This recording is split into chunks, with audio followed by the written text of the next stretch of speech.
Hi friends, இன்றைக்கி என்ன வேலைன்னு பார்த்தீங்கன்னா நம்மளுடைய செடிகளுக்கு ஃபுல்லாமே நம்ம வந்து உரம் வைக்க போகிறோம். அது மட்டும் இல்லைங்க, இங்கே ட்ராகன் ஃப்ரூட் சும்மா தான் நான் வந்து அந்த அழுகி போயிடுச்சுனால கட் பண்ணி அப்படியே போட்டேன். அதுலேயும் போட்டேன், ஆனால் அதில் எதுவுமே வரல, 1-2 மட்டும் வந்துருந்துச்சு. இதில் பார்த்தீங்க அப்படின்னா ஃபுல்லாமே நம்ம வச்சது எல்லாமே அப்படியே வந்துட்டு, ஆனால் இதெல்லாம் இவ்வளோத்தையும் எங்கே போய் வைக்கணுன்னே தெரில.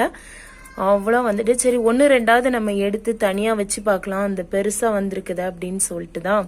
இப்போ இது ரோஸ்மேரி செடி. இதையும் வந்து லைட்டாக கட் பண்ணிட்டு, ஏன்னா கீழெல்லாம் கொஞ்சம் தண்ணி படவும் அழுகுதுனால நம்ம கட் பண்ணிவிட்டு இன்னொரு இடத்துல வைக்கலாம் அப்படின்னு சொல்லி இதையும் வந்து ரெடி பண்ணிக்கிட்டு இருக்கிறேன். மற்றதுக்கெல்லாம் உரம் போடுறதுக்கு ரெடி ஆகிட்டு இருக்கு. என்ன உரம்னு பார்த்தீங்கன்னா நம்ம ஆட்டு உரம் தாங்க ரோஸ் செடிக்கு.